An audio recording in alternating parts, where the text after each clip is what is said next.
as you guys are gathering your things and getting your meals situated, Armor +2. you notice Lucian begins to approach from as they kind of finish him with the fire on the other camp.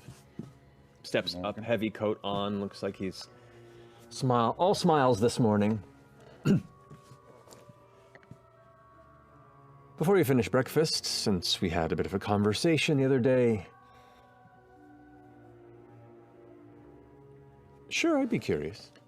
He pulls in the cloak and pulls out what you see to be the collection of papers and haphazard binding on the tome that you saw taken from the interior of Vesteragna's chambers. Oh, yeah, that book. Kind of looking over to, kind of holding it out. I assume someone wants to give it a shot. Absolutely. He's the one that understands that sort of stuff. I certainly hope so. Here. Okay. I scooch over to Caleb. Yeah, come have a seat. Okay, so the two of you. Okay. I roll out a wide piece of leather so it doesn't get snow on it, and I set it down and. Distance. Thank you. Reach into my components and I pull out a black pearl. No. Pull out a white pearl. Guidance. And I will cast Fortune's Favor on myself in little geometric shapes. Okay. I'm gonna Spiral out. grab his shoulders and give him a little back rub and say, "You can do this, Caleb. You got this. Guide the hands." Okay. Okay. Was there some specific request? Or is it just a general knowledge? I think it's gonna be like Well, seeing what he can decipher. Yeah. For one thing, Spend some time with it. the script, as you glance at it, it makes no sense to you. Oh, well, that's easy. What languages do you both? Actually, what languages do you both know? Hang on. Well, I think it's more up to date on my D&D I'm going to cast burn. Comprehend Languages. Okay. And I also have that fancy monk. Read everything. Yeah, read the monk ability. Read all. Features and traits. Hang on. Hold. Keep going. Hang on, but keep going. Tongue of the sun and moon, you can understand all spoken languages. Correct. And any creature that can understand a language can understand So it. it's You can't. speaking but not reading. And then my languages are common, deep speech, dwarvish, halfling, undercommon. Oh. You can read it. It's undercommon. Hey. Written in Guar. languages. Huh? I said it's written in Guar. Yeah. You cast comprehend languages. It's undercommon, which you can read. You picked this up because of your training with the Cobalt Soul. Is it like a can't? It's written as a cipher, meaning the language is not a common language of the writer, and it is the way it's written is different from most undercommon speakers instinctually. So you gather quickly that this is intended as a cipher. Now the contents begin abruptly, like the early pages are no longer part of it. They read like brief passages about historical musings, piecing together elements of Eor's history, mental notes over breakfast by a confounded arcanist. Questions they posit to themselves about where it might lie, what secrets made it so dangerous to call the ire of the gods down upon it at the height of the calamity. Details of odd recovered relics from around the frigid depths surrounding Islecross, and the theories that they have that elements of Eor might actually be found there. Half-finished sketches follow that of assumed Eorian architecture, discussions of the convocation of Eor, the committee of mages that governed the ancient city, pontificating about their politics and whether they were indeed a unified people, as some archivists suggest. The notes then continue, like a travelogue, making themselves the briefest of entries regarding their journey northward. So not unlike the Nine's own journey through here, it discusses the harshness of the environment, the dangers that beset them. There's no mention of Balin Post and no other societal handholds up here in the north, really. It's just desolate, uncharted tundra.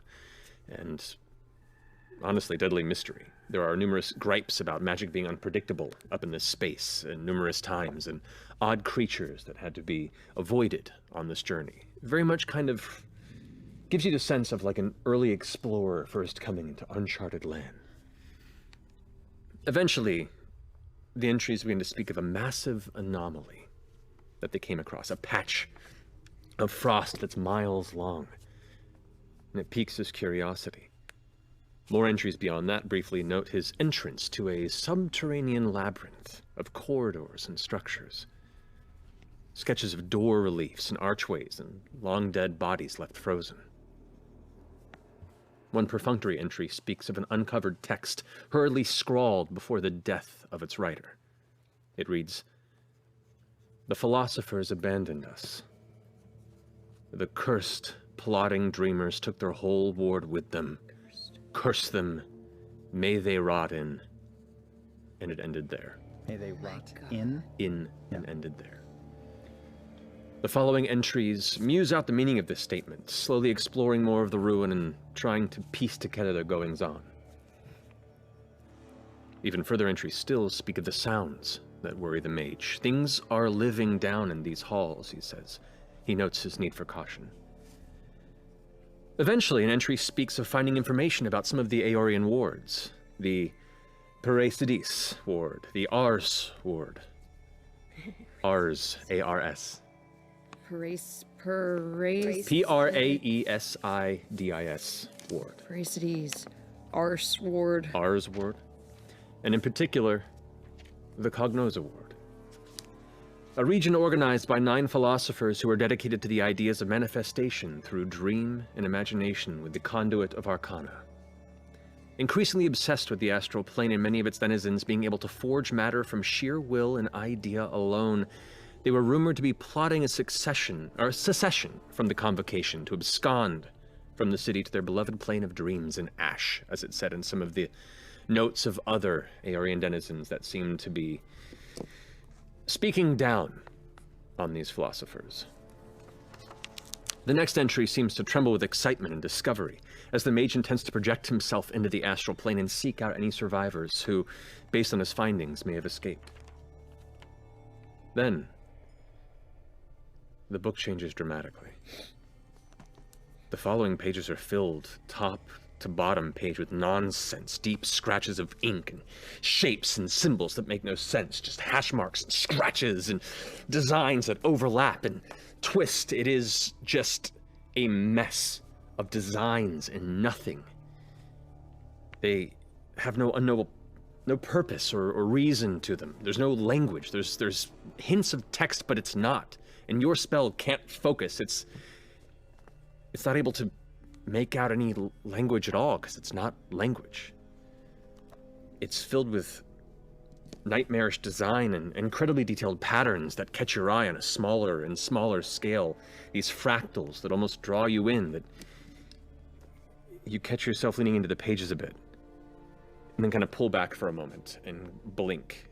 And for a second, you catch yourself wondering, like, how much time has passed? How long have you been looking at that page?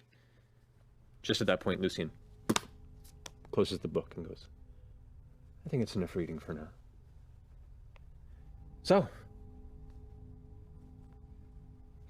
what did you think? Hey, whet my appetite, why don't you?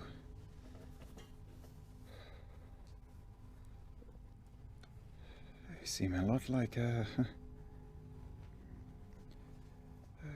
soberest assembly of their time, but better or worse, depending how you look at it. How long were they looking at it? They began to read through, and then once they got to the strange scrawlings, it was a page turn, a page turn, a page turn. And then they just kind of stared at one page quietly for about 5 minutes. Wow. Okay. You said his spell was having a hard time making sense of it. Just looking at it. At a certain point, it wasn't language anymore. It was... Yeah, once you got to those pages, there was no language. It looked like a disturbed individual's attempt to produce nightmare on page, but then there was structure. There were things that looked almost like glyphs, but they were broken and absent of any reason. You saw patterns that made no sense, but were also beautiful, and there was math to it at times, but then it seemed to just scatter out into nothing. It was infuriating for a person who has spent their life studying structure and equation and the ability to control the order of the world and the elements and focus them.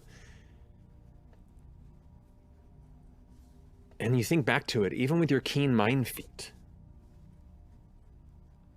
and for the first time, oddly, you can really not recall the details in any of the pages you just looked at.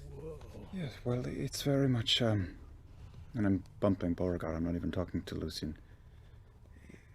We're talking so much about dreams. This is dreams on paper. Yeah. This is your friends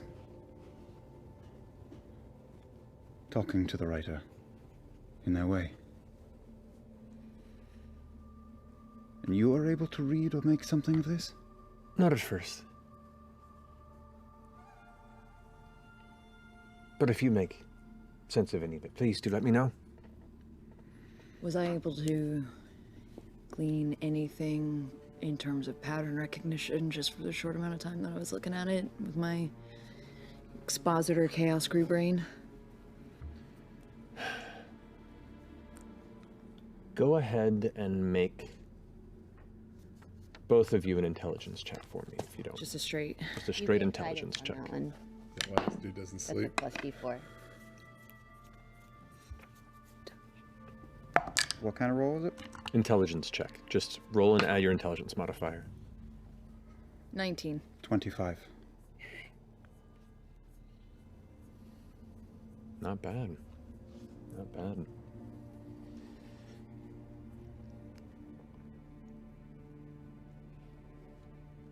You can make out no language, some elements of structure, it seems, but through the sketchiness, through the chaos, once again, there are patterns of 9, patterns of 9, patterns of 9.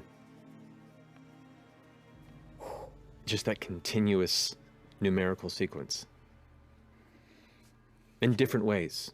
Sometimes it's just little detailed hatches against a semicircle. Sometimes it's, if you look at the page from a distance, you know, there were elements around the border that if you counted them up, it was just an endless source of chaos built upon a singular numerical sequence. But that was just one aspect you could glean from so much nothing. It's them speaking through. Minor question.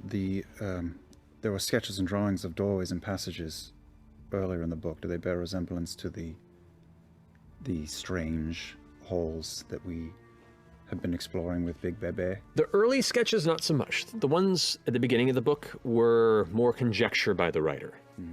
The ones that began to accompany the actual passage into this labyrinth begin to very much resemble some of the ruins that you've already been through. Okay. And with that, Lucian kind of glances back at the rest of you. Well, think on it a bit. You've got a bit of travel. If perhaps you've got an idea, come let me know. And he turns around and walks back to the Tomb Takers. They take the rest of their heavy packs onto their shoulders. They all head over to meet you guys. I'm gonna turn back to Beau and Caleb just before as they walk away and just say, be careful with that book. That's what Lucian was looking at when he became the Nonagon. It's a pathway. He might be doing it on purpose, you know? Yes. Yeah. You're still you, right, Caleb? But I can see it. She's not wrong. You can start to see it. if you believe. Clap your hands, Beau. Like a unicorn? Clap your hands. No, I'm not doing that. No, I'm not doing that. Well, let's set off, I guess. Yep.